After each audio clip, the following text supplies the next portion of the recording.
K Umar മൗലവിയുടെ റഹിമഹുല്ല തർജുമാനുൽ ഖുർആൻ audio number 711 സൂറത്തുൽ അംബിയ ആയത്തുകൾ 71 മുതൽ 93 വരെ, പേജ് നമ്പർ 1136.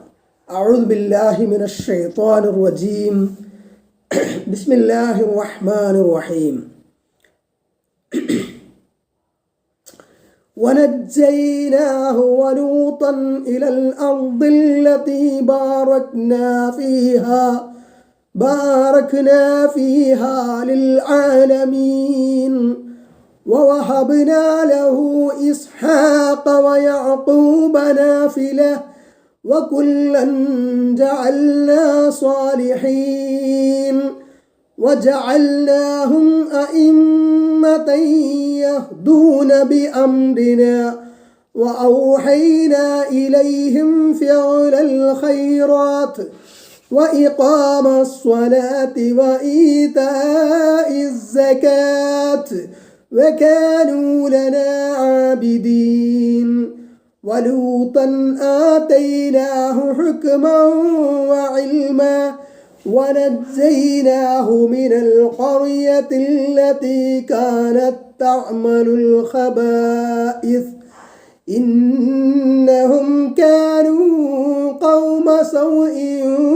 فاسقين وأدخلناه في رحمتنا إنه من الصالحين ونوحا إذ نادى من قبل فاستجبنا له فنجيناه وأهله من الكرب العظيم ونصرناه من القوم الذين كذبوا بآياتنا إنهم كانوا قوم سوء فأغرقناهم أجمعين وداود وسليمان إذ يحكمان في الحرث إذ نفشت فيه غنم القوم وكنا لحكمهم شاهدين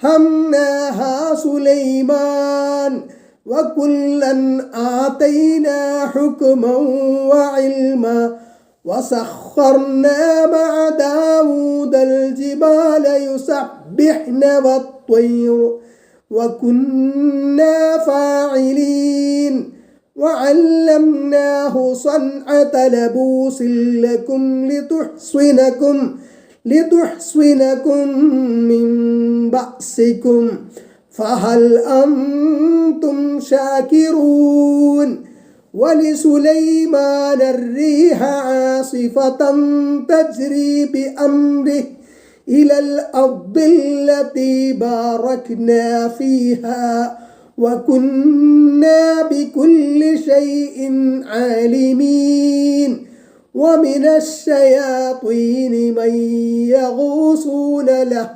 ويعملون عملا دون ذلك وكنا لهم حافظين وأيوب إذ نادى ربه أني مسني الضر وأنت أرحم الراحمين فاستجبنا له فكشفنا ما به من ضر وآتيناه أهله ومثلهم معهم رحمة من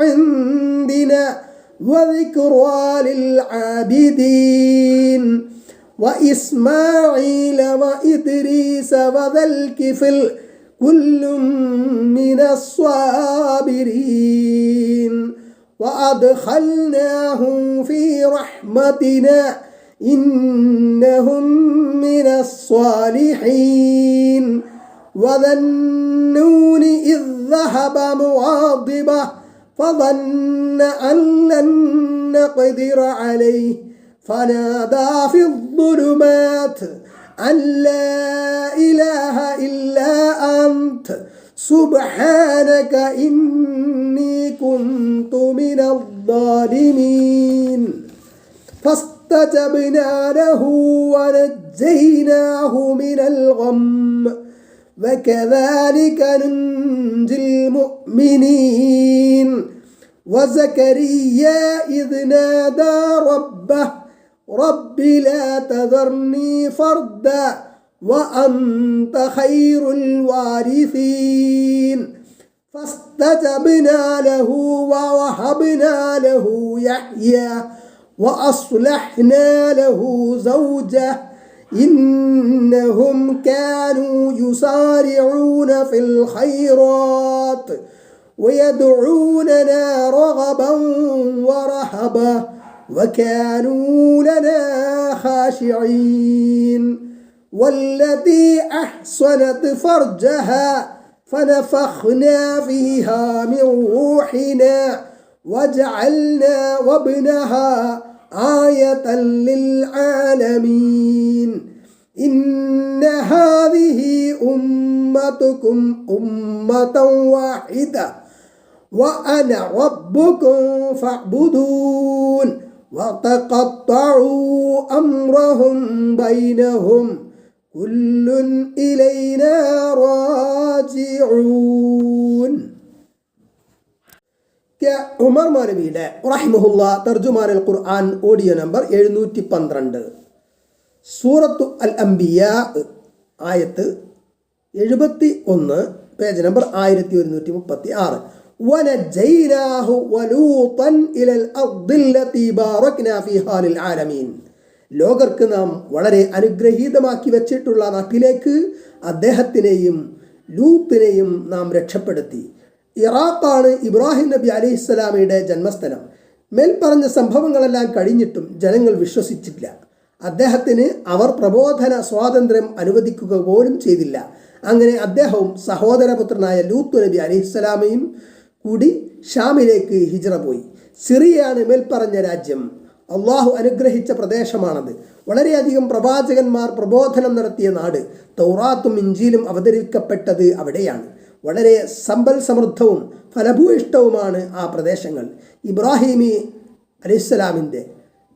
അലൈഹിസ്സലാമിൻ്റെ എന്നായിരിക്കും തെറ്റിപ്പോയത്. ഇബ്രാഹിം അലൈഹിസ്സലാമിൻ്റെ സഹോദരൻ ഹാറാൻ്റെ മകനാണ് ലൂത്ത് അലൈഹിസ്സലാം. ആയത്ത് 72 വവഹബ്നാ ലഹു ഇസ്ഹാഖ വയഅഖൂബ നാഫിലതൻ. അദ്ദേഹത്തിന് നാം ഇസ്ഹാഖിനെയും യാക്കൂബിനെയും വിശേഷാൽ പ്രദാനം ചെയ്തു. പ്രത്യേക ഔദാര്യമെന്ന നിലയ്ക്ക് മകനായി ഇസ്ഹാഖിനെയും മകൻ്റെ മകനായി യാക്കൂബിനെയും നൽകി. വകുല്ലൻ ജഅൽനാ സ്വാലിഹീൻ. എല്ലാവരെയും നാം സദ്വൃത്തരാക്കുകയും ചെയ്തു. ആയത്ത് 73 വജഅൽനാഹും അഇമ്മതൻ യഹ്ദൂന ബിഅംരിനാ. അവരെ നാം നമ്മുടെ കൽപ്പന പ്രകാരം മാർഗദർശനം നൽകുന്ന നേതാക്കളാക്കുകയും ചെയ്തു. വഔഹൈനാ ഇലൈഹിം ഫിഅലൽ ഖൈറാത്തി. പുണ്യകർമ്മങ്ങൾ ചെയ്യുവാൻ അവർക്ക് നാം ബോധനം നൽകുകയും ചെയ്തു. വഇഖാമസ് സ്വലാത്തി. നമസ്കാരം കൃത്യമായി അനുഷ്ഠിക്കുവാനും. Page number 1137 വഈതാഅസ് സകാത്തി. സകാത്ത് കൊടുക്കുവാനും. വകാനൂ ലനാ ആബിദീൻ. അവർ നമ്മെ ആരാധിക്കുന്നവരും ആയിരുന്നു.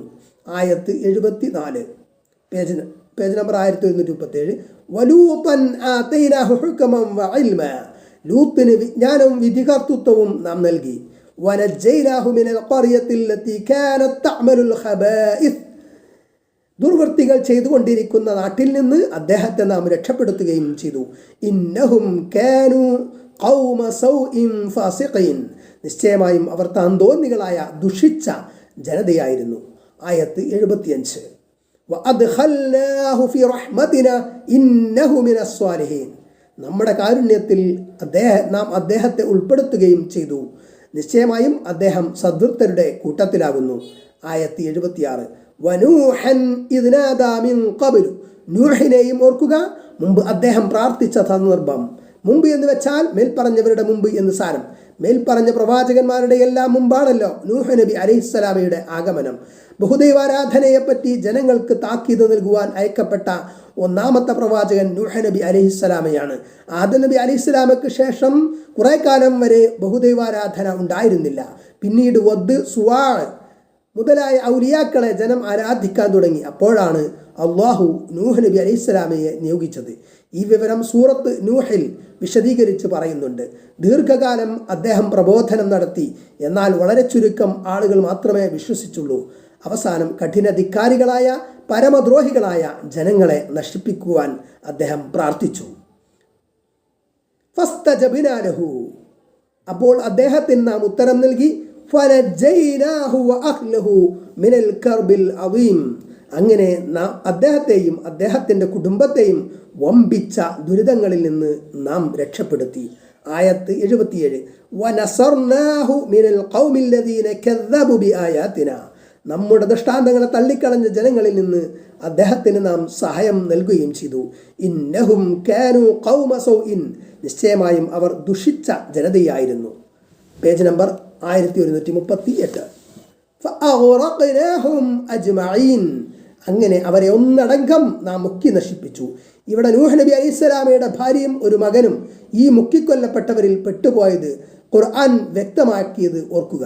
അപ്പോൾ നൂഹ് നബി അലൈഹിസ്സലാമയുടെ കുടുംബം എന്ന് പറഞ്ഞതിൽ അവർ രണ്ടുപേരും ഒഴിവാണല്ലോ. മകനെ സംബന്ധിച്ച് അള്ളാഹു അവൻ നിന്റെ കുടുംബത്തിൽപ്പെട്ടവനല്ല, ഹൂദ് 46 എന്ന് വ്യക്തമാക്കിയിട്ടുണ്ട്. കുടുംബ ബന്ധത്തിൻ്റെ അടിസ്ഥാനം ആദർശമാണെന്ന് ഇവിടെ മനസ്സിലാക്കുക. ആളെ നോക്കണ്ട, വിഷയം നോക്കുക എന്നതാണ് ശരി. ആയത്ത് 78. വദാവൂദ വസുലൈമാന, ദാവൂദ് സുലൈമാൻ എന്നിവരെയും ഓർക്കുക. ഇത് യഹ്കുമാനി ഫിൽ ഹർഥി, അവരിരുവരും കൃഷിയെപ്പറ്റി വിധി പറയുമ്പോൾ ഇത് നഫശത്ത് ഫിഹി ഗനമുൽ ഖൗമി, ജനങ്ങളുടെ ആടുകൾ രാത്രി അതിൽ മേഞ്ഞപ്പോൾ വകുന്നാ ലിഹുക്മിഹിം ഷാഹിദീൻ, അവരുടെ വിധിക്ക് നാം സാക്ഷ്യം വഹിക്കുന്നുണ്ടായിരുന്നു. ഒരു കൂട്ടം ആടുകൾ രാത്രി സമയത്ത് ഒരാളുടെ കൃഷിയെല്ലാം തിന്നു നശിപ്പിച്ചു. അയാൾ ദാവൂദ് നബി അലൈഹിസ്സലാമയുടെ അടുക്കൽ പരാതി കൊടുത്തു. നശിപ്പിക്കപ്പെട്ട വിളവിന് പകരമായി ആടുകളെ അന്യായക്കാരന് വിട്ടുകൊടുക്കണമെന്ന് ദാവൂദ് നബി അലൈഹിസ്സലാം വിധി പ്രസ്താവിച്ചു. ഇതിനേക്കാൾ നല്ലത് മറ്റൊരു വിധിയാണ് എന്ന് സുലൈമാൻ നബി അലൈഹിസ്സലാം പറഞ്ഞു. നശിപ്പിക്കപ്പെട്ട കൃഷിസ്ഥലത്ത് പ്രതികൾ കൃഷി ചെയ്ത് പൂർവ്വസ്ഥിതിയിൽ ആകുന്നതുവരെ ആടുകളുടെ ആദായം അന്യായക്കാരൻ എടുത്തുകൊള്ളുവാനും പിന്നെ സ്ഥലം ഏൽപ്പിച്ചു കൊടുത്ത് ആടുകളെ മടക്കി വാങ്ങുവാനും സുലൈമാൻ നബി അലൈഹിസ്സലാം വിധി പ്രസ്താവിച്ചു. ദാവൂദ് നബി അലൈഹിസ്സലാമിൻ്റെ വിധി പിൻവലിച്ചു, മകൻ്റെ വിധി നടപ്പാക്കി. അള്ളാഹുവിൽ നിന്ന് പ്രത്യേക നിർദ്ദേശം വന്ന് കിട്ടിയിട്ടില്ലാത്ത വിഷയങ്ങളിൽ വിധി കൽപ്പിക്കുമ്പോൾ തെറ്റ് പറ്റാവുന്നതാണ്. പ്രവാചകനായാലും അങ്ങനെ സംഭവിക്കാം, പക്ഷേ അതിലവർ കുറ്റക്കാരാവുകയില്ല. നബി സല്ലല്ലാഹു അലൈഹി വസല്ലം പറഞ്ഞു, ഒരു വിധികർത്താവ് വിധി പറയുമ്പോൾ അവൻ സത്യം കണ്ടെത്തുവാൻ കഴിയുന്നത്ര ശ്രമം നടത്തിയിട്ട് സത്യം പ്രാപിച്ചാൽ അവന് 2 പ്രതിഫലമുണ്ട്. ശ്രമം നടത്തിയിട്ട് പിഴച്ചു പോയാൽ ഒരു പ്രതിഫലവുമുണ്ട്. ബുഖാരി 73:52, മുസ്ലിം 45:84. സത്യം കണ്ടെത്തിയതിനുള്ള പ്രതിഫലവും അതിനുവേണ്ടി പരിശ്രമിച്ചതിനുള്ള പ്രതിഫലവുമാണ് 2 പ്രതിഫലമെന്നത്. പിഴച്ചു പോയവന് ഒരു പ്രതിഫലമെന്ന് പറഞ്ഞത് സത്യം കണ്ടെത്താൻ അവൻ ശ്രമം നടത്തിയതിനാണ്. ആ ശ്രമത്തിന് കഴിയാത്തവൻ വിധി കണ്ടെത്താൻ മുതിരരുത്, അതിന് അവന് അർഹതയില്ല. സത്യത്തിലെത്താൻ ശ്രമിക്കുന്നതിൽ വീഴ്ച വരുത്തുന്നവനും തെറ്റുകാരനാണ്. വിധി പറയുന്നതും നടത്തുന്നതും മനുഷ്യനാണ് എന്ന കാര്യം ഓർക്കേണ്ടതുണ്ട്. ദൈവിക ഭരണത്തിന് വേണ്ടി വാദിക്കുന്നവരുണ്ട്. ദൈവത്തിൻ്റെ ഭൂമിയിൽ ദൈവിക നിയമങ്ങൾ നടപ്പിൽ വരുത്തുന്നത് മനുഷ്യനാണ്. തെറ്റുകളും പിഴവുകളും വന്നു പോകുന്നത് മനുഷ്യനായതുകൊണ്ടാണ്. ദൈവിക ഭരണം മനുഷ്യന് സ്ഥാപിക്കാൻ കഴിയില്ല. വിവരക്കേട് കൊണ്ട് പറയുന്ന തെറ്റായ വാദമാണത്. അതുകൊണ്ട് ഹുക്കൂമത്തെ ഇലാഹി എന്ന വാക്ക് തന്നെ ശരിയല്ല. അള്ളാഹുവിൻ്റെ വിധിയിൽ തെറ്റുവരികയില്ലല്ലോ, ഹാഷാലില്ല.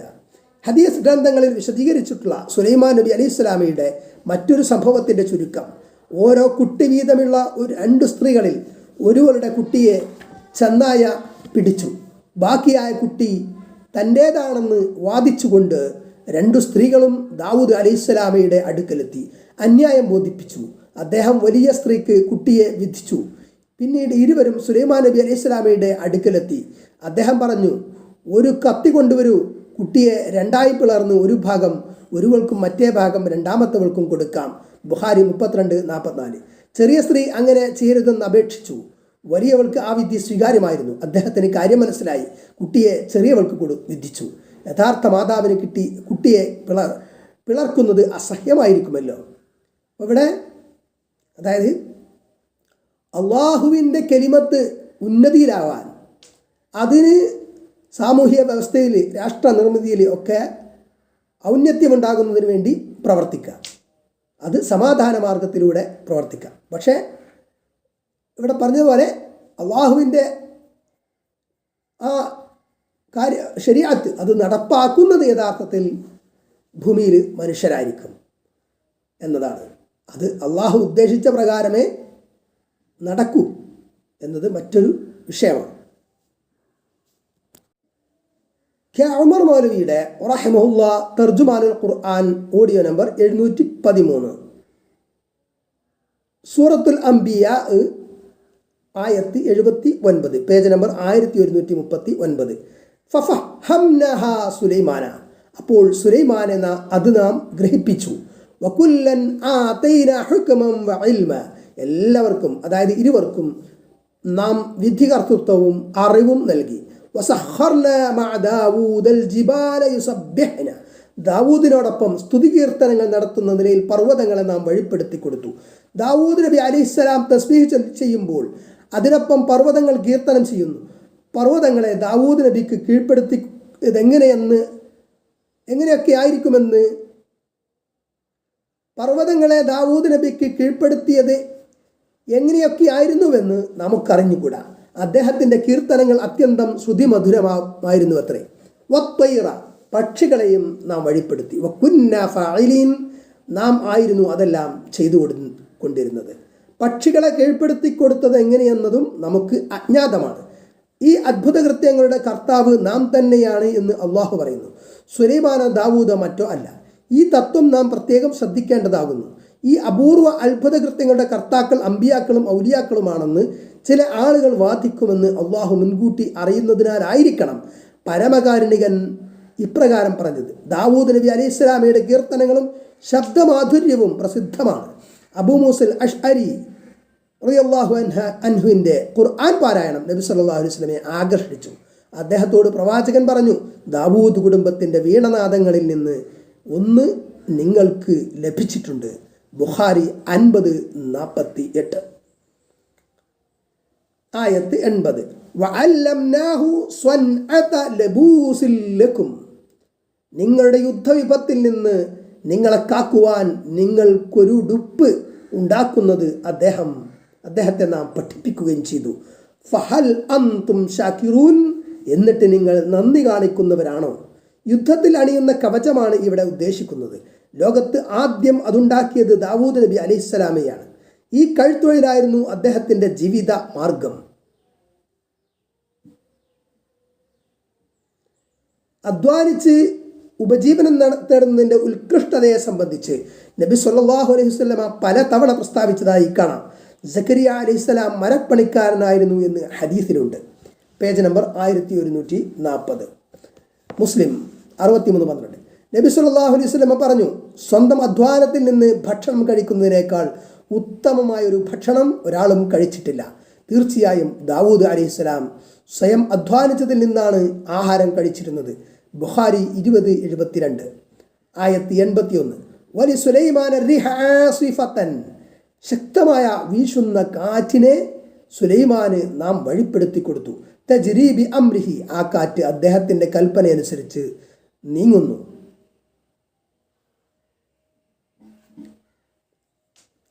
ഇലൽ അർദില്ലതി ബാറക്നാ ഫിഹാ, നാം വളരെയധികം അനുഗ്രഹം ചെയ്തിട്ടുള്ളതായ നാട്ടിലേക്ക്.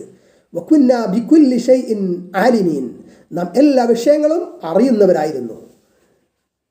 സുലൈമാൻ നബി അലൈഹിസ്സലാമക്ക് കാറ്റിനെ അള്ളാഹു കീഴ്പ്പെടുത്തി കൊടുക്കുകയും അദ്ദേഹം കാറ്റിനെ കൈകാര്യം ചെയ്യുകയും ചെയ്ത വിവരം ഖുർആനിൽ ആവർത്തിച്ച് പറഞ്ഞിട്ടുണ്ട്. പകൽ 1 മാസത്തെ വഴിദൂരവും രാത്രി 1 മാസത്തെ വഴിദൂരവും എന്ന് വരെ സൂറത്ത് സബ 12 പറഞ്ഞിട്ടുണ്ട്. പ്രവാചകന്മാർക്ക് അള്ളാഹു പ്രത്യേകമായി നൽകുന്ന മുഅ്ജിസത്ത് അഥവാ അമാനുഷികമായ ദൈവിക ദൃഷ്ടാന്തങ്ങളിൽപ്പെട്ടതാണിത്. എത്രത്തോളം തെളിഞ്ഞ് കിടക്കുന്ന ഈ വിഷയം ചിലർ നിഷേധിക്കുകയും പായക്കപ്പലുകൾ കാറ്റിൻ്റെ സഹായത്തിൽ ഓടിച്ചിരുന്നതാണ് ഇവിടെ വിഷയമെന്ന് ജൽപ്പിക്കുകയും ചെയ്തിരിക്കുകയാണ്. പായക്കപ്പൽ ഓടിക്കുന്നത് സാധാരണ കാര്യമാണ്. തജ്രീബി അംരിഹി, സുലൈമാൻ നബിയുടെ കൽപ്പനയനുസരിച്ച് ആ കാറ്റ് നീങ്ങുന്നു എന്ന് അള്ളാഹു പറഞ്ഞതിനെ നിഷേധിക്കാൻ എങ്ങനെ കഴിയും? ആയത്ത് 82. ഒമിന ശയാത്വീനി മൻ യഊസൂന ലഹു, അദ്ദേഹത്തിന് വേണ്ടി മുത്തും രത്നങ്ങളും എടുക്കുവാൻ സമുദ്രത്തിൽ മുങ്ങുന്നവരായ ചില പിശാചുക്കളെയും വയഅമലൂന അമലൻ ദൂന ദാലിക്, അതുകൂടാതെ ചില പ്രവർത്തികൾ അവർ നിർവഹിക്കുകയും ചെയ്യുന്നു. വകുന്നാ ലഹും ഹാഫിളീൻ, നാം അവരെ കാത്തു സൂക്ഷിക്കുന്നവരായിരുന്നു. സമുദ്രത്തിൽ നിന്ന് മുത്തും പവിഴവും മുങ്ങിയെടുക്കുക, വൻ ഹർമ്മ്യങ്ങൾ നിർമ്മിക്കുക, മനുഷ്യസാധ്യമല്ലാത്ത മറ്റു ഭാരമേറിയ കൃത്യങ്ങൾ ചെയ്യുക തുടങ്ങിയ പലതും നടത്താൻ സുലൈമാൻ നബി അലൈഹി സ്വലാമക്ക് പിശാചുക്കളെ അള്ളാഹു കീഴ്പ്പെടുത്തി കൊടുത്തിരുന്നു. സൂറത്ത് സബ 12:13 ഇതിനെക്കുറിച്ച് കൂടുതൽ കാണാവുന്നതാണ്. മറ്റാർക്കും നൽകാത്ത ചില അനുഗ്രഹങ്ങളാകുന്നു ഇത്. എന്നാൽ ജിന്നും പിശാച്ചും മനുഷ്യരിൽപ്പെട്ട ചിലർ മാത്രമാണെന്ന വാദം ഇവിടെ ചിലരൊക്കെ കൊണ്ടുവന്നിട്ടുണ്ട്. മല്ലന്മാരായ മനുഷ്യർ എന്ന് ജൽപ്പിച്ചവരുമുണ്ട്. ആയത്ത് 83.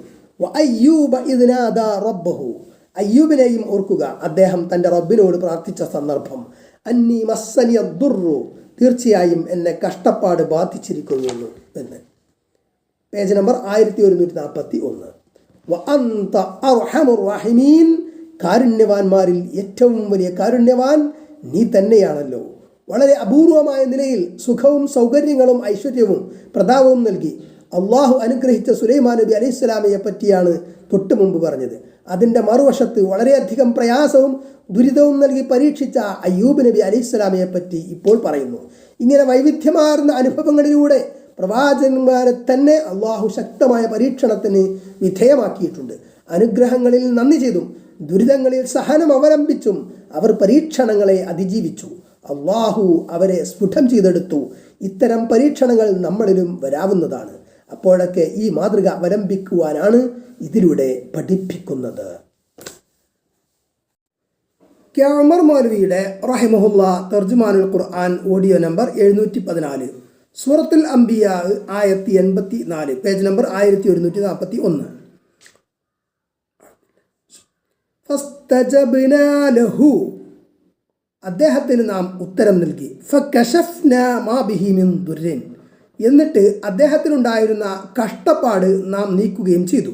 വആതൈനാഹു അഹ്ലഹു, അദ്ദേഹത്തിൻ്റെ കുടുംബത്തെ നാം അദ്ദേഹത്തിന് നൽകുകയും ചെയ്തു. വമിസ്ലഹും മഅഹും, അവരോട് കൂടെ അവർക്ക് സമമായതും നൽകി. റഹ്മതം മിൻ ഇൻദിന, നമ്മുടെ പക്കൽ നിന്നുള്ള കാരുണ്യമായി. വദിക്റാ ലിൽ ആബിദീൻ, അള്ളാഹുവിനെ ആരാധിക്കുന്നവർക്ക് ഒരു സ്മരണയായി. അയ്യൂബ് അലൈഹിസ്സലാം ആ മഹാദുരിതത്തിൽ ക്ഷമിക്കുകയും അള്ളാഹുവിനോട് പ്രാർത്ഥിക്കുകയും ചെയ്തു. ഇവിടെ പല കഥകളും പറയാറുണ്ട്, അതൊന്നും വിശ്വസിക്കാൻ പറ്റുകയില്ല. കാര്യമായിട്ടുള്ളത് എന്തെന്ന് വെച്ചാൽ, ഒരു മനുഷ്യന് ഇഹലോകത്ത് വന്നു ഭവിക്കാവുന്ന പരമാവധി കഷ്ടനഷ്ടങ്ങൾ അയ്യൂബ് നബി അലൈഹിസ്സലാമയെ ബാധിച്ചു. കുടുംബവും ധനവും നഷ്ടമായി, രോഗം ബാധിച്ച് അവശതയിലായി, സമൂഹവും അദ്ദേഹത്തെ കൈവിട്ടു. എന്നിട്ടും അദ്ദേഹം ബേജാറ് പ്രകടിപ്പിക്കാതെ ക്ഷമ അവലംബിച്ചു. അള്ളാഹുവിനോട് മാത്രം കരുണ തേടി. ആ തേട്ടത്തിൽ പോലും അസാധാരണമായ ഒതുക്കം അദ്ദേഹം പാലിച്ചു. എനിക്ക് കഷ്ടപ്പാട് ബാധിച്ചു, നീ ഏറ്റവും വലിയ കാരുണ്യവാനല്ലോ എന്ന് മാത്രമേ അദ്ദേഹം അള്ളാഹുവിനോട് പറഞ്ഞുള്ളൂ. രോഗം മാറ്റിത്തരണേ എന്ന് വ്യക്തമാക്കിയില്ല. സത്യവിശ്വാസികൾക്ക് അദ്ദേഹത്തിൻ്റെ അത്ഭുതകരമായ സഹനത്തിൽ ഒട്ടേറെ പാഠങ്ങളുണ്ട്. പഴയ നിയമത്തിൽ അയ്യൂബ് അലൈഹിസ്സലാമിൻ്റെ കഥ ഇപ്രകാരമാണ്. ഊസ് ദേശത്ത് ഇയ്യോബ് എന്ന നിഷ്കളങ്കനും ഭക്തനുമായ ഒരു മനുഷ്യനുണ്ടായിരുന്നു. അദ്ദേഹത്തിന് നല്ലൊരു കുടുംബവും വമ്പിച്ച സമ്പത്തും നൽകപ്പെട്ടിരുന്നു. 7 പുത്രന്മാരും 3 പുത്രന്മാരും ഉണ്ടായിരുന്നു. 7000 ആട്, 3000 ഒട്ടകം, 1000 കാള, ചുമടുവഹിക്കാവുന്ന 500 കഴുത എന്നിവയും അസംഖ്യം കൂലിക്കാരും ഉണ്ടായിരുന്നു. അദ്ദേഹമാകട്ടെ യാതൊരു ദുഷ്പ്രവൃത്തിയും പാപവും ചെയ്തിരുന്നില്ല. കുറെ കഴിഞ്ഞപ്പോൾ അദ്ദേഹത്തിന് ആപത്തുകൾ കൂട്ടത്തോടെ വരികയായി. കാലികൾ കൊള്ള ചെയ്യപ്പെട്ടു, കൂലിക്കാർ കൊല്ലപ്പെട്ടു, മക്കൾ മരണമടഞ്ഞു, അങ്ങനെ പലതും. പക്ഷെ അദ്ദേഹം ക്ഷമകേട് കാണിക്കുകയോ നന്ദിയുടെ വാക്യമല്ലാതെ ഉച്ചരിക്കുകയോ ചെയ്തില്ല. എല്ലാം അവൻ തന്നത് അവൻ തന്നെ എടുക്കുകയും ചെയ്തു എന്ന് സമാധാനിച്ചു. കുറെ കഴിഞ്ഞപ്പോൾ ശരീരത്തിനും കേടുപറ്റി, വമ്പിച്ച രോഗം ബാധിച്ചു, ബന്ധുക്കൾ ഉപേക്ഷിച്ച് കളഞ്ഞു. എന്നിട്ടും ആക്ഷേപത്തിൻ്റെയോ വേവലാതിയുടെയോ വാക്കുകൾ അദ്ദേഹം ഉരിയാടിയില്ല. അദ്ദേഹത്തിൻ്റെ ആത്മാവിൽ ദൃഢവിശ്വാസവും ഹൃദയത്തിൽ സഹനവും നാവിൽ നന്ദിയുടെ വാക്യങ്ങളും സ്ഥലം പിടിച്ചിരുന്നു. വേദനയുടെയും ഞെരുക്കത്തിൻ്റെയും വിലാപങ്ങൾ ഉപദേശരത്നങ്ങളായിരുന്നു.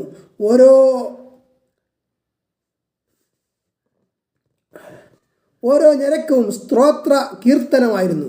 കുറെ കഴിഞ്ഞപ്പോൾ ദൈവത്തിൻ്റെ സന്ദേശമെത്തുന്നു. പരീക്ഷണഘട്ടം അവസാനിക്കുന്നു. കഷ്ടാരിഷ്ടങ്ങൾ നീങ്ങിപ്പോകുന്നു. അങ്ങനെ അദ്ദേഹത്തിൻ്റെ നിലയെല്ലാം മാറി. സമ്പത്തുകൾ ഇരട്ടിച്ചു. ബന്ധുമിത്രാദികൾ ചുറ്റും വന്നുകൂടി. പലരും സ്വർണവും മറ്റും സമ്മാനിച്ചു. മക്കൾ വീണ്ടും ജനിച്ചു. അതിസുന്ദരികളായ പുത്രികളും ഉണ്ടായി. പിന്നീട് അദ്ദേഹം 140 കൊല്ലം ജീവിക്കുകയും 4 തലമുറയിലുള്ള മക്കളെ കാണാൻ സാധിക്കുകയും ചെയ്തു. ഈ ദുനിയാവ് ഇങ്ങനെ തന്നെ, എല്ലാം നശ്വരമാണ്, പരലോകമാണ് പ്രധാനം. പേജ് നമ്പർ 1142, ആയത്ത് 85. ഇസ്മായിൽ, ഇദ്രീസ്, ദുൽകിഫ്ലി എന്നിവരെയും ഓർക്കുക. കുല്ലും മിനസ്വാബിരീൻ, എല്ലാവരും സഹനശീലന്മാരിൽപ്പെട്ടവരാകുന്നു. ആയത്ത് 86. വഅദ്ഖൽനാഹും ഫീ റഹ്മതിനാ, അവരെ നമ്മുടെ കാരുണ്യത്തിൽ നാം പ്രവേശിപ്പിച്ചു. ഇന്നഹും മിനസ്വാലിഹീൻ, നിശ്ചയമായും അവർ സജ്ജനങ്ങളിൽപ്പെട്ടവരാകുന്നു. ആയത്ത് 87. വദന്നൂനി, മത്സ്യക്കാരനെയും ഓർമ്മിക്കുക. ഇദ്ദഹബ മുആദിബൻ, അദ്ദേഹം കോപിഷ്ഠനായി പോയിക്കളഞ്ഞ സന്ദർഭം. ആളുകൾ എത്ര പറഞ്ഞിട്ടും കേൾക്കുന്നില്ല, ഉപദേശം പറഞ്ഞിട്ടും ന്യായവാദം നടത്തിയിട്ടും ഒന്നും ഫലിക്കുന്നില്ല, ആരും സ്വീകരിക്കുന്നില്ല. മനസ്സ് വെറുത്ത് അദ്ദേഹം അവരെ വിട്ടുപോയി, ആ നാട് വിട്ടു. അപ്പോൾ അദ്ദേഹത്തിന് യാതൊരു പ്രയാസവും നാം ഉണ്ടാക്കുകയില്ലെന്ന് ധരിച്ചു. ഫനാദാ ഫിദ്ദുലുമാതി, അനന്തരം അദ്ദേഹം ഇരുട്ടുകളിൽ വെച്ച് വിളിച്ചു പ്രാർത്ഥിച്ചു. അല്ലാ ഇലാഹ ഇല്ലാ അന്ത, അല്ലാഹുവേ നീയല്ലാതെ ആരാധ്യനേയില്ല. സുബ്ഹാനക, നിന്റെ പരിശുദ്ധയെ ഞാൻ വാഴ്ത്തുന്നു. ഇന്നി കുന്തു മിനൽ ളാലിമീൻ, നിശ്ചയമായും ഞാൻ അക്രമികളിൽ പെട്ടവനായിരിക്കുന്നു. മത്സ്യക്കാരൻ എന്ന് പറഞ്ഞത് യൂനുസ് നബി അലൈഹിസ്സലാമയെ പറ്റിയാണ്. മത്സ്യമെന്നും തിമിംഗലം എന്നും നൂൻ എന്ന വാക്കിനർത്ഥമുണ്ട്. സൂറത്തുൽ ഖലമിൽ സ്വാഹിബുൽ ഹൂത്ത് എന്നാണ് പറഞ്ഞത്. അതിൻ്റെ അർത്ഥവും മത്സ്യക്കാരൻ എന്ന് തന്നെയാണ്. അഷൂറിൻ്റെ തലസ്ഥാനമായിരുന്ന നീനുവായിലേക്കാണ്, അതായത് ആധുനിക ഇറാഖിൻ്റെ തലസ്ഥാനമായ ബഗ്ദാദിൽ നിന്ന് 400-ലധികം കിലോമീറ്റർ വടക്ക് ഭാഗത്ത് ടൈഗ്രീസ് നദീതീരത്തുള്ള അൽ മൊസൂൾ നഗരം യൂനുസ് നബി അലൈഹിസ്സലാം നിയോഗിക്കപ്പെട്ടത്. അദ്ദേഹത്തിൻ്റെ പിതാവിൻ്റെ പേര് മത്തായുടെ മകൻ യൂനുസ് എന്ന് നബി സല്ലല്ലാഹു അലൈഹി വസല്ലം പറഞ്ഞതായി കാണാം. അദ്ദേഹം തൻ്റെ ജനങ്ങളെ തൗഹീദിലേക്ക് ക്ഷണിച്ചു. അവർ ശിർക്കിൽ തന്നെ ഉറച്ചു നിന്നു. അള്ളാഹുവിൻ്റെ ശിക്ഷയെക്കുറിച്ച് താക്കീത് നൽകിയിട്ടും അവർക്കൊരു മാറ്റവും ഉണ്ടായില്ല. യൂനുസ് നബി അലൈഹിസ്സലാം ജനങ്ങളുടെ നിഷേധവും എതിർപ്പും അഹങ്കാരവും പരിഹാസവും നിമിത്തം നിരാശനായി ദേഷ്യം പിടിച്ച് നാട്ടിൽ നിന്നും പോയി. അള്ളാഹുവിൻ്റെ അനുവാദമില്ലാതെയാണ് പോയത്. അങ്ങനെ അദ്ദേഹം കപ്പലിൽ കയറി. കപ്പൽ നീങ്ങി. കാറ്റും കോളുമുണ്ടായി. ഭാരം അധികമായാൽ കപ്പൽ മുങ്ങിപ്പോകുമെന്നായി. കപ്പൽക്കാർ തീർച്ചയാക്കി ഒരാളെ എടുത്ത് കടലിൽ ഇടാമെന്ന്. ആ ഹതഭാഗ്യനെ നിർണയിക്കാൻ അവർ നറുക്കെടുത്തു. അദ്ദേഹത്തിൻ്റെ പേരാണ് നറുക്കിൽ വെളിപ്പെട്ടത്. അദ്ദേഹത്തെ അവർ കടലിലെറിയാൻ മടിച്ചു. അദ്ദേഹം സ്വയം കടലിൽ ചാടി. അപ്പോൾ ഒരു മത്സ്യം അദ്ദേഹത്തെ വിഴുങ്ങി. മത്സ്യക്കാരൻ എന്ന വാക്കിൽ സൂചിപ്പിച്ച വിഷയം ഇതാണ്. അങ്ങനെ ആ മീനിൻ്റെ വയറ്റിൽ വെച്ച് മേൽപ്രകാരം പ്രാർത്ഥിച്ചു. ആയത്ത് 88. ഫസ്തജബ്നാലഹു, അപ്പോൾ അദ്ദേഹത്തിന് നാം ഉത്തരം നൽകി. വനജ്ജൈനാഹു മിനൽ ഗമ്മി, അദ്ദേഹത്തെ ദുഃഖത്തിൽ നിന്ന് നാം രക്ഷപ്പെടുത്തി. വകദാലിക നുൻജിൽ മുഅ്മിനീൻ, മുഅ്മിനുകളെ അപ്രകാരം നാം രക്ഷപ്പെടുത്തുന്നതാകുന്നു. മത്സ്യത്തിൻ്റെ വയറ്റിൽ ഏതാനും ദിവസം കടന്നു. അള്ളാഹുവിൻ്റെ പരീക്ഷണമായിരുന്നു അത്. ആ കാരാഗ്രഹവാസം കഴിഞ്ഞ് മത്സ്യം അദ്ദേഹത്തെ കരയിൽ കൊണ്ടുപോയി ഇട്ടു. വിഷമവും അനാരോഗ്യവും ബാധിച്ചുവെങ്കിലും ക്രമേണ ആരോഗ്യം തിരിച്ചു കിട്ടി. ജനങ്ങളിലേക്ക് രണ്ടാമതും ദൂതനായി അദ്ദേഹം നിയുക്തനാക്കപ്പെട്ടു. മീനിൻ്റെ വയറ്റിൽ വെച്ച് പശ്ചാത്തപിച്ചുകൊണ്ട് യൂനുസ് നബി അലൈഹിസ്സലാം പ്രാർത്ഥിച്ച പ്രാർത്ഥന ശ്രദ്ധിക്കുക. ലാ ഇലാഹ ഇല്ലാ അന്ത സുബ്ഹാനക ഇന്നി കുന്തു മിനൽ ളാലിമീൻ. ആ പ്രാർത്ഥന ഏതൊരു മുസ്ലിമും തൻ്റെ രക്ഷിതാവിനോട് ഹൃദയപൂർവ്വം പ്രാർത്ഥിക്കുന്നതായാൽ അവന് അള്ളാഹു ഉത്തരം നൽകാതിരിക്കുകയില്ല എന്ന് നബി സല്ലല്ലാഹു അലൈഹി വസല്ലം അരുളിയതായി കാണാം. അഹ്മദ് 1462. അപ്രകാരം നാം വിശ്വാസികളെ രക്ഷപ്പെടുത്തുമെന്ന് ആയത്തിൻ്റെ അവസാന ഭാഗത്ത് പറഞ്ഞത് വിശ്വാസികൾക്ക് അങ്ങേയറ്റം പ്രതീക്ഷ നൽകുന്ന ഒരു വാഗ്ദാനമാണ്. ഏത് കഷ്ടപ്പാടിലും അല്ലാഹുവിൻ്റെ കാരുണ്യത്തിൽ വിശ്വാസമുണ്ടായിരിക്കണമെന്നർത്ഥം. മറ്റൊരു കാര്യവും കൂടി നബി സല്ലല്ലാഹു അലൈഹി വസല്ലം ഉണർത്തുന്നു. ഒരു അടിയാനും തന്നെ മത്തായിയുടെ മകൻ യൂനുസിനേക്കാൾ ഉത്തമനാണ് ഞാൻ എന്ന് പറയാൻ പാടില്ല. ബുഖാരി 3395, മുസ്ലിം 6300. യൂനുസ് നബി അലൈഹിസ്സലാമക്ക് തൻ്റെ പദവിക്ക് അനുയോജ്യമല്ലാത്ത ഒരു പാകപ്പിഴവ് പറ്റിപ്പോയി. പരീക്ഷണം എന്ന നിലക്ക് അള്ളാഹു കുറച്ച് ദിവസം മത്സ്യത്തിൻ്റെ വയറ്റിൽ കാരാഗ്രഹവാസം നൽകി. വന്നുപോയ പിഴവിൽ അദ്ദേഹം പശ്ചാത്തപിച്ചു. അപ്പോൾ അദ്ദേഹത്തെക്കാൾ ഉത്തമനാണ് താൻ എന്ന് ഒരു വിശ്വാസിക്കും തോന്നരുതെന്നർത്ഥം. പ്രവാചകന്മാരുടെ പദവിയും സ്ഥാനവും വളരെ ഉന്നതമത്രേ. ആയത്ത് 89 സക്കരിയയെയും ഓർക്കുക. ഇദ്നാദാ റബ്ബഹു, അദ്ദേഹം തൻ്റെ റബ്ബിനെ വിളിച്ചു പ്രാർത്ഥിച്ച സന്ദർഭം.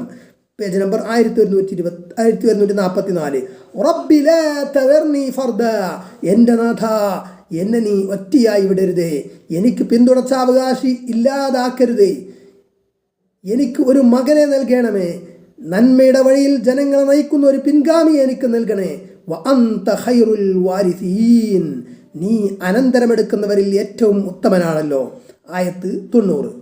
ഫസ്തജബ്നാ ലഹു, അപ്പോൾ അദ്ദേഹത്തിന് നാം ഉത്തരം നൽകി. വവഹബ്നാ ലഹു യഹ്യ, അദ്ദേഹത്തിന് നാം യഹ്യയെ ദാനമായി നൽകി. വഅസ്ലഹ്നാ ലഹു സൗജഹ്, അദ്ദേഹത്തിൻ്റെ ഇണയെ നാം അദ്ദേഹത്തിന് നന്നാക്കി കൊടുത്തു, ഭാര്യയെ ഗർഭധാരണത്തിന് പ്രാപ്തിയാക്കി എന്നർത്ഥം. ഇന്നഹും കാനു യുസാരിഊന ഫിൽ ഖൈറാത്തി, നിശ്ചയമായും അവർ പുണ്യവിഷയങ്ങളിൽ ഉത്സാഹിക്കുന്നവരായിരുന്നു. വയദുഊനനാ റഗബൻ വറഹബാ, അവർ ആശിച്ചുകൊണ്ടും ഭയന്നുകൊണ്ടും നമ്മളോട് പ്രാർത്ഥിക്കുകയും ചെയ്യുന്നവരായിരുന്നു. പ്രാർത്ഥനയുടെ അടിസ്ഥാനമാണ് പറഞ്ഞത്. ആശയും ഭയവും, ഗുണം കിട്ടുമെന്ന ആശ, ദോഷം വരുമെന്ന ഭയം. അദൃശ്യമായ നിലയിൽ ഈ ആശയും ഭയവും അള്ളാഹു അല്ലാത്തവരിലേക്കായാൽ അത് ഷിർക്ക് അഥവാ ബഹുദൈവാരാധനയായി. ജീവനുള്ളവരോ മരിച്ചവരോ വസ്തുക്കളോ ജീവികളോ എന്തിലേക്ക് തിരിഞ്ഞാലും ആ ആശയും ഭയവും ആരാധനയാണ്, ഷിർക്കായിത്തീരുമത്. അഭൗതികമായ നിലയിലുള്ള ആശയും ഭയവും അള്ളാഹുവിന് മാത്രമാക്കലാണ് തൗഹീദ് കൊണ്ട് ഉദ്ദേശിക്കുന്നത്. വകാനൂ ലനാ ഖാശിഈൻ, അവർ നമ്മോട് താഴ്മ കാണിക്കുന്നവരുമായിരുന്നു. 3 പ്രവാചകന്മാരുടെ പ്രാർത്ഥനയെക്കുറിച്ച് അടുത്തടുത്തായി അള്ളാഹു വിവരിച്ചു തന്നത് ശ്രദ്ധേയമാണ്. അയ്യൂബ് നബി അലൈഹിസ്സലാം, യൂനുസ് നബി അലൈഹിസ്സലാം, സക്കരിയ നബി അലൈഹിസ്സലാം എന്നീ മഹാത്മാക്കൾ അള്ളാഹുവിന് അവർക്ക് വന്നനുഭവിച്ച വിവിധങ്ങളായ ക്ലേശ ദുഃഖങ്ങളിൽ അള്ളാഹുവിൻ്റെ കരുണക്കായി യാചിക്കുകയും അവരിൽ മാത്രം അഭയം തേടുകയും ചെയ്തു.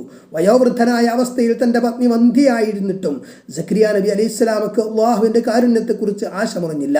അദ്ദേഹത്തിൻ്റെ മനസ്സിൻ്റെ തേട്ടം കണ്ടറിഞ്ഞ അള്ളാഹു സദ്വൃത്തനായ സന്താനത്തെ നൽകുകയും ചെയ്തു. ഏത് പ്രതിസന്ധിയിലും ക്ഷമ കൈവിടാതിരിക്കുകയും പ്രാർത്ഥന അള്ളാഹുവിലേക്ക് മാത്രമാക്കുകയും ചെയ്യുന്ന സത്യവിശ്വാസികൾ ഒരിക്കലും അവലംബരഹിതരാവുകയില്ല. പ്രാർത്ഥിച്ചതിനുള്ള പ്രതിഫലം പ്രത്യേകമായി ലഭിക്കുകയും ചെയ്യും.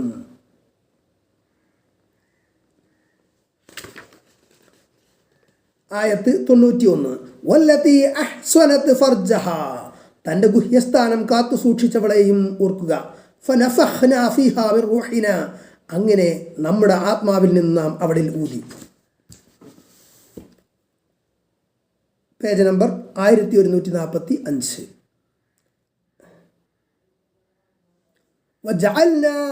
വജഅൽനാഹാ വബ്നഹാ ആയത്തൻ ലിൽ ആലമീൻ, അവളെയും അവളുടെ മകനെയും നാം ലോകർക്കൊരു ദൃഷ്ടാന്തമാക്കുകയും ചെയ്തു. ഈസാ നബി അലൈഹിസ്സലാമിനെയും ഉമ്മ മറിയമിനെയുമാണ് ഇവിടെ സൂചിപ്പിക്കുന്നത്. ആൽ ഇമ്രാൻ, മറിയം സൂറത്തുകളിൽ കൂടുതൽ വിവരണമുണ്ട്. ആയത്ത് 92. ഇന്ന ഹാദിഹി ഉമ്മത്തുക്കും ഉമ്മത്തൻ വാഹിദ, നിശ്ചയമായും ഇതാണ് നിങ്ങളുടെ സമുദായം, ഏക സമുദായം. വ അന റബ്ബുക്കും, ഞാൻ തന്നെയാണ് നിങ്ങളുടെ റബ്ബ്. ഫഅ്ബുദൂൻ, അതിനാൽ എന്നെ നിങ്ങൾ ആരാധിക്കുവിൻ. മേൽപ്പറഞ്ഞവരും അല്ലാത്തവരുമായ എല്ലാ പ്രവാചകന്മാരും പ്രബോധനം ചെയ്ത മതം അള്ളാഹുവിനെ മാത്രം ആരാധിക്കുക, മറ്റാരെയും ആരാധിക്കാതിരിക്കുക എന്നതാണ്. ഈ തത്വത്തിൽ അധിഷ്ഠിതമായ ഒരു സമുദായമുണ്ടാകണം. വ്യത്യസ്ത നാടുകളിലേക്കും വിവിധ സമൂഹങ്ങളിലേക്കും അനേകം പ്രവാചകന്മാർ നിയോഗിക്കപ്പെട്ടിട്ടുണ്ട്. ഭാഷ, ദേശം, നിറം, വർഗം ഈ വക വൈവിധ്യങ്ങളുണ്ടെങ്കിലും ആത്യന്തികമായി മാനവകുലമാകെ ഒറ്റ സമുദായമാകുന്നു. ആദമിൻ്റെ മക്കളാണവർ. അവരുടെ സൃഷ്ടാവും ആരാധ്യനും ഏകനത്രേ. ഈ ആയത്തിലെ 3 വാക്യങ്ങളിൽ 3 അടിസ്ഥാന തത്വങ്ങൾ ഉൾക്കൊള്ളുന്നു. സമുദായത്തിൻ്റെ ഏകത്വം, സൃഷ്ടികർത്തത്വത്തിൻ്റെ ഏകത്വം, ആരാധനയിലുള്ള ഏകത്വം. ആയത്ത് 93. വതഖത്തഉ അംറഹും ബൈനഹും, അവരുടെ കാര്യം അവരുടെ ഇടയിൽ അവർ ചിഹ്നിച്ചു ധരിച്ചു. മനുഷ്യർ ഒറ്റ സമുദായമാണെങ്കിലും അവരുടെ സൃഷ്ടാവും ആരാധ്യനും ഏകനാണെങ്കിലും അവർ ഭിന്നിച്ചു. സത്യത്തിൽ നിന്ന് അകന്നുപോയി ഭിന്നാഭിപ്രായക്കാരായി തങ്ങളുടേതാണ് ശരിയെന്ന് ഓരോ കൂട്ടരും വാദിച്ചു. ധാരാളം കക്ഷികളും ധാരാളം വ്യത്യസ്ത ആശയങ്ങളും ഉണ്ടായി. കുല്ലുൻ ഇലൈനാ റാജിഊൻ, എല്ലാവരും നമ്മുടെ അടുക്കിലേക്ക് മടങ്ങി വരുന്നവരാകുന്നു. ശരിക്ക് കണക്ക് നോക്കി ന്യായമായ വിധി നടത്തപ്പെടുന്നതാണ്. കുതറിച്ചാടുവാൻ ആർക്കും സാധ്യമല്ല.